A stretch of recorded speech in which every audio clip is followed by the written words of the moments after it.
Olá. Nesse final de semana, a Covid-19 perdeu espaço no noticiário para o habeas corpus concedido pelo ministro do STF, Marco Aurélio, a André Oliveira Macedo. Conhecido como André do Rap, ele é acusado de ser um dos maiores traficantes de drogas do Brasil. A decisão chegou a ser revertida pelo presidente da corte, ministro Luiz Fux, mas era tarde. André do Rap já estava livre e desaparecido. A norma jurídica que embasou a polêmica decisão é o tema do Câmara Debate, que começa agora. Comigo, os deputados Fábio Tradi, do PSD do Mato Grosso do Sul, e Capitão Augusto, do PL de São Paulo. Senhores, sejam muito bem-vindos ao Câmara Debate. Deputado Capitão Augusto, eu começo pelo senhor. O senhor foi relator do grupo de trabalho que analisou o chamado pacote anticrime enviado pelo Congresso Nacional pelo presidente Jair Bolsonaro.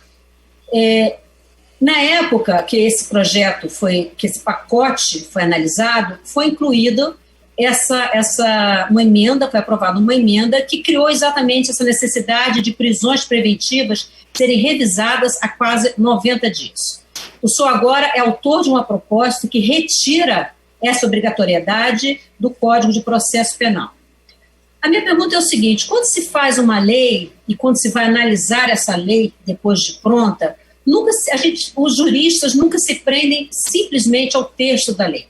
Né? É considerado também o chamado espírito legiferante. O que levou o legislador a colocar esse item em uma norma jurídica? Então, eu queria que o senhor explicasse o espírito legiferante, a época em que isso foi colocado na norma, e o que o leva agora a propor uma mudança, ou seja, qual é o espírito legiferante que rege essa proposta de mudança?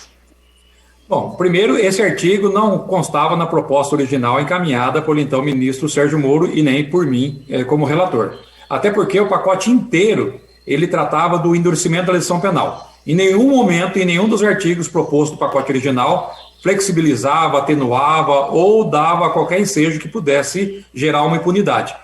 Esse artigo específico já foi incluído praticamente quando a gente estava com o relatório quase que pronto. E pelo grupo de trabalho, até contra a minha vontade, foi votado e aprovado incluir esse tema no relatório e foi aprovado no mesmo dia o teor, o mérito do tema proposto. Sem que houvesse uma audiência pública para que a gente debatesse o tema, ouvisse os juízes, promotores, OAB, as próprias polícias. Então, nós ficamos meio temerários já no início, sem que houvesse uma discussão maior em torno desse texto, que poderia também ter sido amarrado, excetuando-se aqueles que estão na prisão preventiva em decorrência de tráfico de entorpecente, crimes hediondos, pertencentes a facções criminosas, pedófilos e por aí vai. Então, não houve tempo realmente de fazer um debate em torno desse tema proposto e aprovado no mesmo dia que acabou indo para o plenário. E, infelizmente, acabou indo no pacote como um todo para ser votado no plenário e nós não conseguimos retirar esse item a tempo, de ser sancionado. E aí o senhor entende que o que aconteceu agora com esse condenado, o André do Rap, é um dos exemplos, é uma prova de que, de fato, isso não deveria constar da norma. É esse o seu entendimento? Então, eu não eximo a responsabilidade e culpo, desde já, o ministro Marco Aurélio de Mello por esse grande erro que houve. Tanto é que foi o único que utilizou-se desse artigo para soltar presos até condenados em segunda instância, como é o caso desse líder da facção criminosa que foi solto. Então, o grande responsável, realmente, foi o ministro Marco Aurélio de Mello, que eu acredito que, de uma forma imprudente, deveria ter a responsabilidade, no mínimo, de consultar o juiz do processo, o Ministério Público que estava no caso, para saber se iam prorrogar ou não a prisão preventiva antes de soltar. E, para surpresa nossa, não soltou apenas esse, como outros 79 que estavam em prisão preventiva, dentre os quais homicidas e também traficantes de entorpecente. Então, o ministro, por exemplo, o Luiz Fux, que revogou de imediato, o ministro Fachin, que pegou um caso idêntico e indeferiu o pedido baseado no mesmo artigo. Então, o grande erro realmente foi do ministro Marco Aurélio de Mello. Mas, obviamente, que é um texto que deixa lacuna para juízes garantivistas proferirem sentença como essa, beneficiando marginais, beneficiando, obviamente, pessoas que estavam presas e que jamais deveriam estar na sociedade, colocando em risco toda a sociedade. Ok, deputado, obrigada. Deputado Fábio Tradi, eu queria saber se o senhor concorda com a retirada desse dispositivo do Código de Processo Penal, o que o senhor concorda ou discorda, e já introduziu uma outra questão, que é a chamada PEC da segunda instância. Muito se falou, o senhor foi bastante procurado pela imprensa para conversar sobre essa questão, se a PEC da segunda instância, né, já tivesse sido aprovada, ou seja, se já fosse uma emenda à Constituição, esse episódio talvez não houvesse acontecido. Muito bem, eu não concordo, respeito muito as manifestações do capitão Augusto, que é um deputado muito atuante, diligente, mas eu entendo que a liberdade do André, do REP, não se deve a este dispositivo, não é? Se deve ao fato de que este artigo não foi aplicado lá na primeira instância. Ministério Público e juiz, digamos, comeram barriga, deveriam sim, ao final de 90 dias, fazerem o que a lei manda. Não cabe, sob qualquer pretexto, desrespeitar uma ordem legal.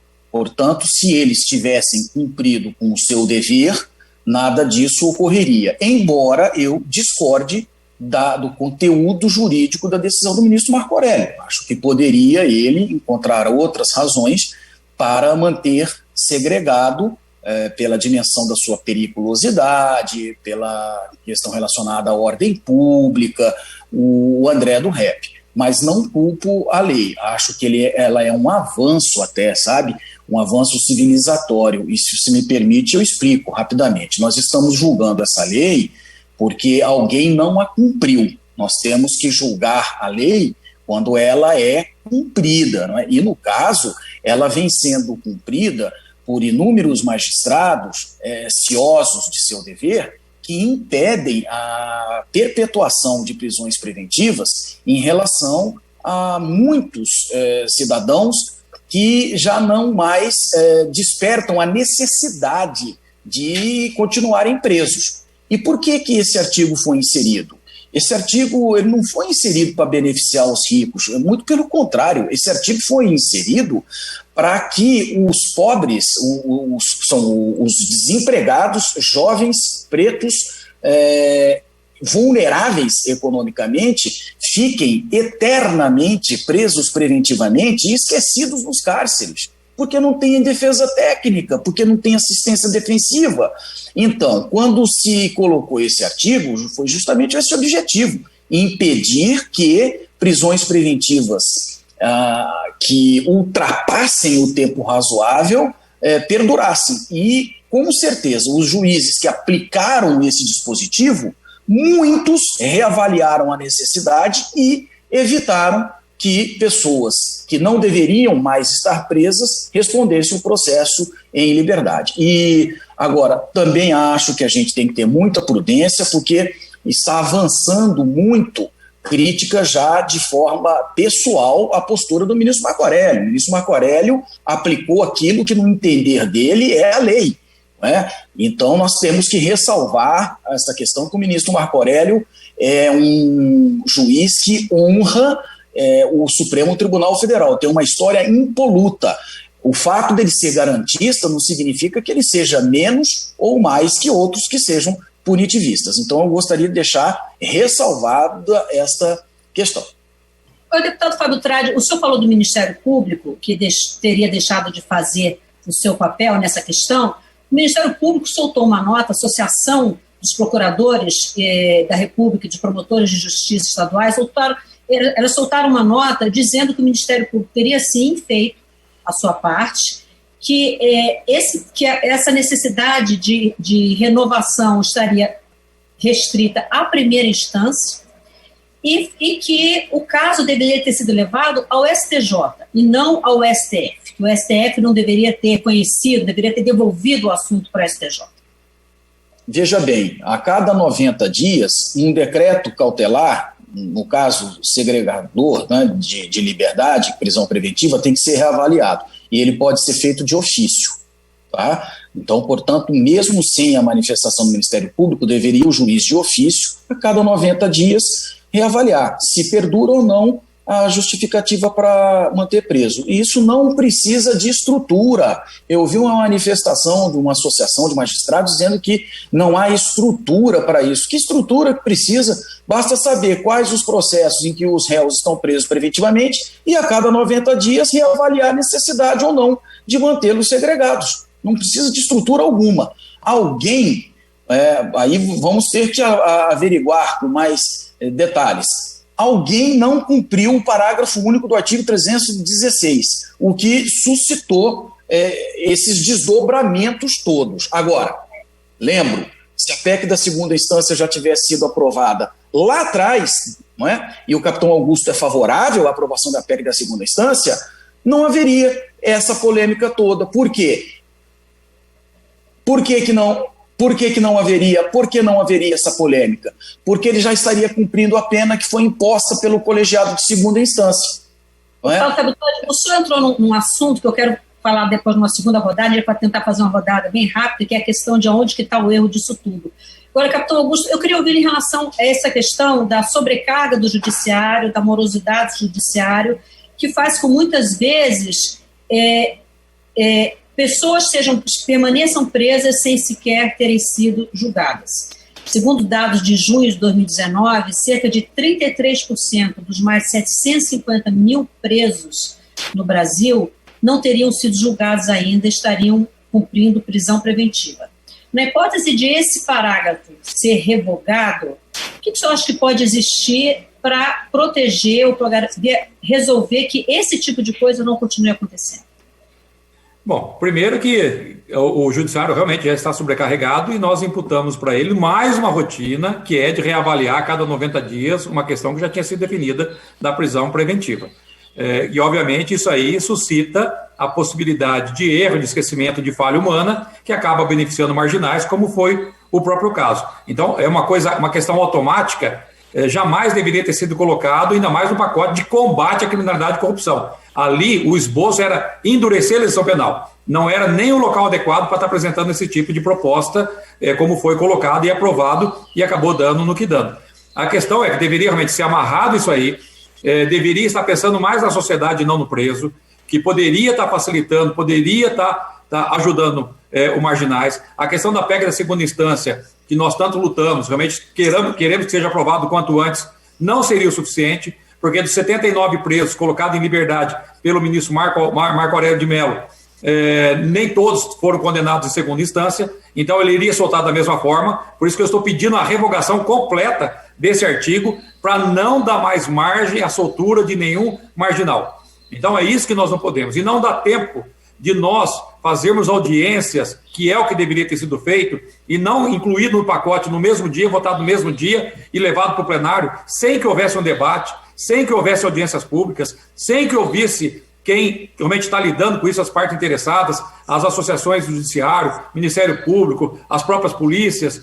Então foi algo que foi incluído, votado assodadamente e foi aprovado e acabou dando no que dando. Então, para que você possa, pelo menos, reparar, para que a sociedade não seja mais prejudicada, você já revoga esse artigo por completo, o 316, que é o meu projeto que eu apresentei, para revogar, e depois, o ano que vem, quando retornar as comissões, quando possibilitar a audiência pública, que faça algo mais elaborado, algo mais estudado, para ver qual que seria o remédio para isso aí. Mas, de cara, já poderíamos falar que deveria excetuar vários que estão presos nessa condição de prisão preventiva. Volto a dizer também, integrantes de facções criminosas, crimes hediondos, pedófilos, traficantes, jamais poderiam ter sido beneficiados em hipótese alguma. E deveria colocar também um anteparo antes de soltar o preso, que no caso, quem estiver com essa solicitação de soltura baseado nesse artigo, que consultasse quem está responsável pelo processo para ver se vai prorrogar ou não. Se ele falar, não vou prorrogar, tudo bem. Aí é uma coisa até de você realmente colocar em prática e soltar o preso. Mas sequer foi feito isso. Então, da forma como foi feita, já beneficiou de cara 79 presos, se é que não beneficiou mais, porque nós não sabemos, né? E algo realmente que nos preocupa e que imputa à sociedade o prejuízo total. Então, para ver como é que essa questão realmente acabou causando um prejuízo gigantesco para toda a sociedade. Um tapa na cara da sociedade, um tapa na cara dos policiais que arriscam suas vidas para prender líderes de facções criminosas como esse, né? e não, de hipótese alguma, exima a responsabilidade ou irresponsabilidade do ministro do Supremo Tribunal Federal, Marco Aurélio de Mello, que deveria, no mínimo, ter tido o cuidado que o Fachin teve quando indeferiu o pedido. Eu quero ver aqui rapidamente, para a gente terminar o nosso debate, o deputado Fábio Tradi, o deputado Capitão Augusto falou no ponto que eu queria tocar, que é a questão do custo, né? Hoje a situação que se tem é um bandido de alta periculosidade, provavelmente já fora do Brasil, Interpol acionada para tentar prendê-lo, você tem um custo da sociedade muito preocupada com tudo isso, né? Você tem o custo que foi o custo de prendê-lo, o custo de mantê-lo preso, agora o custo de julgá-lo, de todo esse processo, e agora o custo de novo, tentar prendê-lo, uma vez que o habeas corpus foi revogado. A minha pergunta é, alguma coisa realmente precisa ser feita para saber exatamente onde está o erro disso tudo, ou os erros, né? Alguma coisa tem que ser feita para corrigir o problema. Sim, o juiz de primeira instância deveria ter cumprido a lei. Esse é o erro, simples. Ele deveria ter reavaliado a necessidade de prisão preventiva. Se ele cumprisse o seu dever, não haveria necessidade de impetração de habeas corpus, e o ministro Marco Aurélio não decidiria assim. Estão querendo culpar a lei quando um agente do judiciário descumpriu a lei. É simples. Agora, evidente que o ministro Marco Aurélio poderia sim mantê-lo preso, mas preferiu não manter. Nós não podemos criminalizar a interpretação jurídica. Nós não podemos transformar o ministro Marco Aurélio em alguém que esteja no banco dos réus por terem um entendimento diverso daquele que a opinião pública contingencialmente tem. Por isso, o que eu sustento é que o dispositivo ele precisa ser preservado porque ele contribui para que milhares de presos provisórios, portanto presumidamente inocentes, tenham o direito de ver a sua situação cautelar reavaliadas pelo judiciário, porque, caso contrário, juízes se esquecem de réus, geralmente, os pobres, os vulneráveis economicamente, os desempregados que estão nos cárceres, eles ficam 1, 2, 3, 4 anos presos preventivamente, quando a Constituição proíbe que a prisão cautelar ultrapasse o tempo além do razoável. Agora, a PEC da segunda instância é importante, porque ela vai dar mais funcionalidade, efetividade à justiça penal e à justiça não penal, antecipando o momento do trânsito em julgado para logo depois da segunda instância. Ok, senhores, muitíssimo obrigada pela participação no Câmara Debate. No programa de hoje eu conversei com o deputado Fábio Tradi, do PSD no Mato Grosso do Sul, deputado Capitão Augusto, do PL de São Paulo, sobre mudança na prisão preventiva. Nós falamos de duas proposições que tratam desse assunto. O PL 4888, do deputado Capitão Augusto, que revoga o artigo que define reavaliação da prisão preventiva a cada 90 dias. E falamos também da PEC 199, de 2019, considerada chamada de PEC da segunda instância, que não trata especificamente disso, mas que vem sendo apontada como uma proposta que, se tivesse sido aprovada, evitaria que esse tipo de coisa acontecesse. Então, se você tiver interesse em acompanhar essas duas propostas, basta na página da Câmara, no alto da página, atividade legislativa, propostas legislativas, marcar essas duas propostas, ou a que você tiver interesse, cadastrar seu e-mail, você vai ser notificado da tramitação dessa proposta na Câmara dos Deputados. Eu sou Maristela Santana e a gente se vê em uma próxima edição do Câmara Debate. Até lá.